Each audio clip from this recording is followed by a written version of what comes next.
तो कल हम लोगों ने इंसेक्टिवोरस प्लांट के बारे में जाना था और मैंने बता दिया था कि कीट भक्षी ऐसे पौधे होते हैं कि ये क्या करते हैं कि अपने पोषण के लिए मतलब अपना भोजन ग्रहण करने के लिए ये केवल और केवल अन्य जीवों पर निर्भर रहते हैं। ठीक है, जीवों पर निर्भर रहने का मतलब ये है कि इन पे कोई भी जीव जब आता है तो मैंने कल समझाया था आपको कि इसका जो ढक्कन है ये ना इस तरीके से खुल जाएगा और जब कोई भी जीव इस पर बैठता है तो तुरंत ये ढक्कन बंद हो जाएगा और वो जीव अंदर चला जाएगा, जिससे ये क्या करेगा, उसके सारे पोषक तत्व जो है वो ले लेगा। ठीक है, तो ये जो पौधे होते हैं इनको क्या बोलते हैं, इंसेक्टिवोरस प्लांट बोलते हैं। क्या बोलते हैं? इंसेक्टिवोरस प्लांट बोलते हैं। ठीक है, तो या फिर मैंने बताया था पिचर प्लांट भी बोलते हैं। तो पिचर प्लांट ये है और इसके इसके बारे में यहाँ पे शो कर रहा है। तो pitcher plant is insectivorous plant. Pitcher plant एक प्रकार का इंसेक्टिवोरस प्लांट है। तो ये जो डायग्राम बना हुआ है ये पिचर प्लांट का बना हुआ है। तो गृह कार्य आपका ये है, आपको इसका डायग्राम बनाना है। ठीक है, ये पूरा डायग्राम बनाना है आपको पिचर प्लांट का। ये आपका होमवर्क है, तो इसको आपको करना है। नेक्स्ट हम आज डिस्कस करेंगे आगे चैप्टर में, आगे पढ़ेंगे क्या होता है। तो सेप्रोट्रॉप्स हम पढ़ेंगे। क्या पढ़ेंगे आज? सेप्रोट्रॉप्स। तो देखिए क्या लिखा हुआ है, सेप्रोट्रॉप्स। ठीक, तो इसके बारे में जानते हैं। तो you might have seen packets of the mushroom. आपने मशरूम के पैकेट्स देखे होंगे। मशरूम आपने ककुरमत्ता जो देखा है वो उसको क्या बोलते हैं, मशरूम बोलते हैं। तो mushroom sold in the vegetables market, आपने बाजार में बिकते हुए देखे होंगे। तो you may have also seen fluffy umbrella like patches growing on the rotting wood during the rainy season। ऐसी आपने बरसात के दिनों में जब पेड़ों पर, पेड़ की छाल पर इस तरीके का छाता जैसा एक देखा होगा, संरचना देखी होगी। वो भी क्या होते हैं, वो कुकुरमुत्ता ही होते हैं, यानी कि मशरूम ही होते हैं। तो वही होते हैं, वही रेनी सीजन में जब बरसात के दिनों में ये दिखाई देते हैं, वही चीजें यहाँ पर उनके बारे में ही हमें जानना है। तो ये आखिर होते क्या है? तो सेप्रोट्रॉप्स के बारे में हम पढ़ रहे हैं और सेप्रोट्रॉप्स में अगर इसका जिक्र आ रहा है, इसका मतलब ये सेप्रोट्रॉप्स हैं। ठीक है, ये क्या है? एक सेप्रोट्रॉप्स। सेप्रोट्रॉप्स होता है मृतोपजीवी। क्या होते हैं? मृतोपजीवी। तो इसको हम समझेंगे आगे। Let us find out what types of nutrients they need to survive and from where they get them. तो ये किस प्रकार का इन्हें क्या चाहिए, जो न्यूट्रिशन चाहिए सर्वाइव, जीवन जीने के लिए। ठीक है, एंड ये अपना जो पोषक तत्व है प्राप्त कहाँ से करते हैं, किस प्रकार का पोषक तत्व चाहिए और कहाँ से प्राप्त करते हैं, ये सब चीजें हम जानेंगे। तो ये इसकी संरचना है, ऐसा ये दिखाई देता है। तो packet of mushroom and mushroom growing on decade material. जो डिकेड मटेरियल होता है उसमें ये मशरूम पनपती है। अब बूझो जानना चाहता है, Boojho wants to know how these organisms acquired nutrients they do not have mouths like animals do. They are not like green plants as they lack chlorophyll and cannot make food by photosynthesis। तो ये जानना चाहता है, ये बूझो जानना चाहता है कि जानवरों की जैसे, जानवरों के पास जैसे क्या होता है, मुंह होता है ना खाने के लिए। तो जैसे उनके पास मुंह होता है खाने के लिए, वैसे इनके पास तो कोई भी मुंह नहीं होता खाने के लिए। तो ये अपना भोजन जो है कहाँ से प्राप्त करते हैं, ठीक है, कैसे खाते हैं। और इनके पास जो है क्लोरोफिल की भी कमी है, लेक ऑफ क्लोरोफिल। लेक का मतलब होता है कमी। ठीक है, इनके पास क्लोरोफिल की भी कमी है, तो अपना फोटोसिंथेसिस की सहायता से भी ये भोजन नहीं बना सकते। तो फिर कैसे प्राप्त करते हैं ये अपना भोजन? ठीक है, तो इसका जो उत्तर है वो सीधे सीधे अभी यहाँ पर मिलेगा आपको। तो ये एक्टिविटी नंबर 2 थी, या पढ़िएगा, जरूर पढ़िएगा इसको, है ना।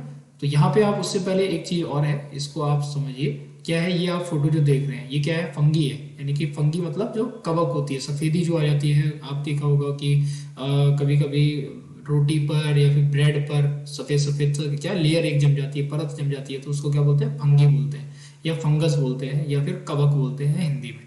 ठीक है, तो fungi growing on the bread. तो आप जो है, जो भी आपने एक्सपेरिमेंट किया वो आप लिखिएगा। These organism are called fungi. तो जो आपके जो है, most probably you will see cotton like thread spread on the piece of bread।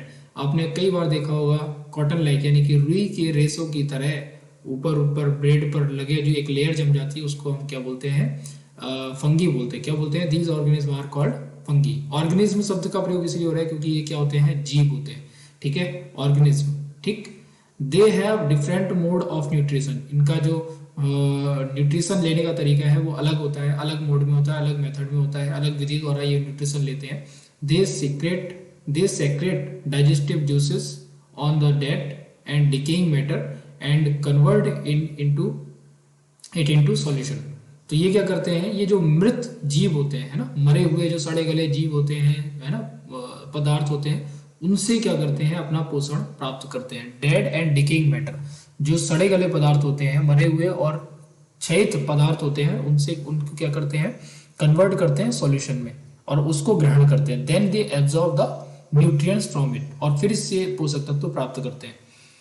This mode of nutrition in which organism take the nutrients in solution form from dead and decaying matter is called saprotrophic nutrition.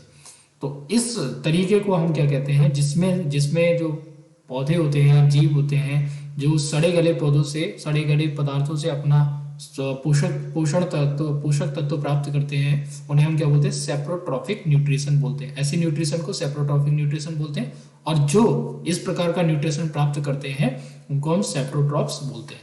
ठीक है, जो इस प्रकार का पोषक तत्व प्राप्त करते हैं उनको क्या बोलते हैं, सेप्रोट्रॉप्स बोलते हैं। Fungi also grow on pickle, अचार पर भी आपने देखा होगा कि कभी कभी क्या होता है, फफूंदी जम जाती है ना, फंगी को क्या बोलते हैं, फफूंदी, तो फफूंदी जम जाती है।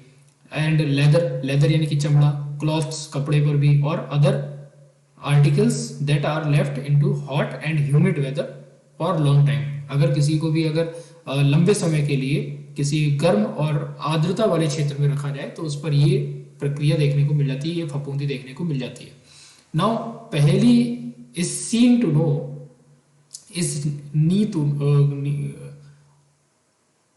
टू नो, ये जानना चाहती है, पहली जानना चाहती है whether her beautiful shoes which she wore on special occasions were spoiled by fungi during the rainy season। जो वो बहुत ही स्पेशल दिनों में जहाँ पार्टी वगैरह में जाती थी तो वो इस प्रकार के शूज, नए नए जो जूते लेके आई थी वो पहन रही थी, तो उस पर क्या हो गया था, बरसात के दिनों में फंगी जम गई, फंगी यानी कि फफूंदी आ गई, जिससे वो क्या हो गया, खराब हो गया। She wants to know how fungi appear suddenly during the rainy season. अब वो ये जानना चाहती है कि कहाँ से अचानक से, कहाँ से ये फंगी जो है अचानक से आ जाती है। ठीक है, तो इसमें अब नेक्स्ट पेज पे चलते हैं, अगले पेज पे इसका आंसर आपको मिलेगा। ठीक है, तो देखिए, ठीक, अब यहाँ पे पहली और साथ में बूजो क्या कह रहे हैं, तो बूजो ये कह रहा है, Boojho says once his grandfather told him that his wheat field were spoiled by the fungus।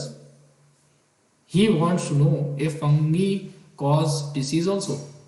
ठीक है, बुजो ने देखा कि ग्रैंडफादर टोल्ड, उनके ग्रैंडफादर ने यानी कि दादाजी ने उसे बताया था कि वीट यानी कि जो अनाज होता है वो भी क्या हो जाता है, खराब हो जाता है फफूंदी से। तो क्या ये कोई डिसीज का भी कारण है, कोई बीमारी का भी कारण है।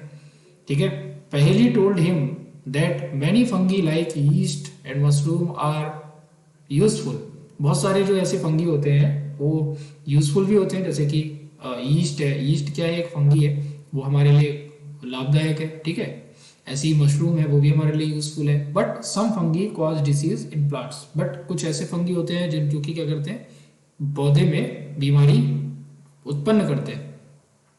एनिमल्स एंड ह्यूमंस जानवरों और जो मनुष्यों में भी ये क्या करते हैं, बीमारी का कारण बनते हैं। Some fungi are also used in medicine, कुछ फंगी ऐसे भी होते हैं जिनका प्रयोग किसमें किया जाता है, मेडिसिन में किया जाता है, दवाई बनाने में किया जाता है। ठीक है, during the rainy season they spoil many things. बरसात के दिनों में ये क्या होते हैं, वो रेनी सीजन दे स्पॉइल मेनी थिंग्स, बहुत सारी चीजों पर ये क्या होते हैं, आक्रमण कर देते हैं। आस्क योर पेरेंट्स, अपने माता पिता से इसके बारे में चर्चा कीजिए, about the menace of fungi in your house, किस किस चीज में आपने फंगी को देखा है। ठीक है, तो उसकी चर्चा आपको क्या करनी है, घर पे करनी है। ठीक, the fungal spores are generally present in the air. तो फंगल स्पोर्स जो होते हैं, फंगल के जो कण होते हैं, छोटे छोटे फंगी के जो पार्टिकल्स होते हैं, स्पोर्स जिनको हम बोलते हैं, वो क्या होते हैं, जनरली एयर में मौजूद होते हैं, हवा में मौजूद होते हैं। When they land on wet and warm things they germinate and grow. जब किसी भी ये वेट, गीली और जो गर्म सतह होती है उस पर जब इन्हें ऐसा क्या कहते हैं, माहौल मिलता है, ऐसा मौसम मिलता है, तब ये ग्रो करने लगते हैं, वृद्धि करने लगते हैं। Now can you figure out how we can protect our things from getting spoiled? ठीक है, तो आप सोच सकते हैं कि किस तरीके से हम इनको अपने जो चीजें हैं उनकी सुरक्षा कर सकते हैं। तो सुरक्षा करने के क्या क्या तरीके हो सकते हैं? Some organism live together and share shelter and nutrients. कुछ ऐसे ऑर्गेनिज्म होते हैं जो एक साथ रहते हैं और आपस में चीजों को साझा करते हैं, न्यूट्रिएंट्स को साझा करते हैं, शेयर करते हैं। This is called symbiotic relationship. इसको हम क्या कहते हैं? सिम्बायोटिक रिलेशनशिप कहते हैं। तो इसकी डेफिनेशन आपको लिखनी है। तो सिम्बायोटिक रिलेशन क्या होता है, इसकी डेफिनेशन आप लिखेंगे। For example, certain fungi lives in the root. कुछ फंगी जो होते हैं वो क्या कहते हैं? जड़ों में रहते हैं ऑफ द ट्रीज, पेड़ों की। The trees provide nutrients to the fungus and in returns receive help from it to take up water and nutrients from the soil. जड़ें क्या करती हैं? उनको फंगी जो होते हैं उनको न्यूट्रिएंट्स देती हैं और इसके बदले में न्यूट्रिएंट्स क्या, जो फंगस होते हैं वो क्या करते हैं? जो मृदा है, सॉइल है, वहां से ये वाटर एंड न्यूट्रिएंट्स को अवशोषित करके जड़ों तक पहुंचाते हैं। ठीक है, और फिर जड़ें कहाँ करती हैं? अवशोषित कर लेती है और फिर वहां वो क्या करती है? पेड़ के विभिन्न भागों तक पहुंचा देती है। This association is very important for the tree. ये जो साझा है ये बहुत ही ज्यादा जरूरी है ट्री के लिए। इन organism called lichens, a chlorophyll containing partner which is an alga and the fungus live together। ठीक है, एल्गा और फंगस ये दोनों क्या कहते हैं? एक साथ रहते हैं। द नेक्स्ट यहाँ पे जो है क्या है देखते हैं। The fungus provide shelter, water and minerals to the alga and in return the alga provides food which is prepared which it prepared by the photosynthesis। ठीक है, तो ये आपस में क्या करते हैं? साझेदारी करते रहते हैं। अब इसके बाद जो है, how nutrients are replenished in the soil.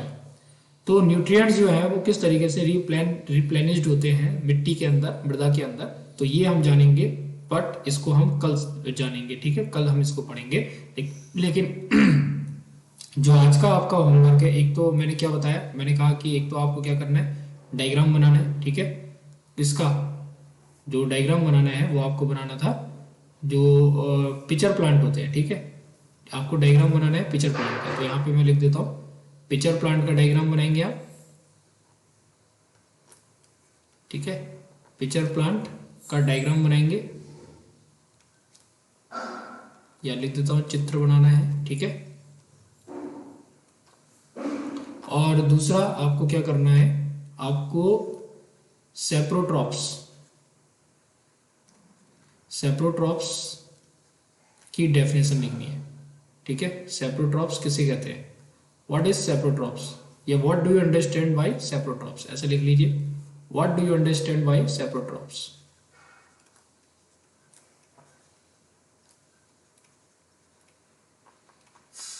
What do you understand by saprotrophs? ठीक है, ये दो क्वेश्चन आपको करने हैं, ये चित्र बनाना है और ये आपको सेप्रोट्रॉप्स के बारे में बताना है। ठीक है, तो ये आपका होमवर्क रहेगा। चलिए, तो कल हम नेक्स्ट जो मैंने बताया आपको इसको डिस्कस करेंगे। ठीक है, किस तरीके से मृदा में रिप्लेनिश्ड होता है। चलिए, आज की वीडियो में इतना ही, मिलते हैं कल।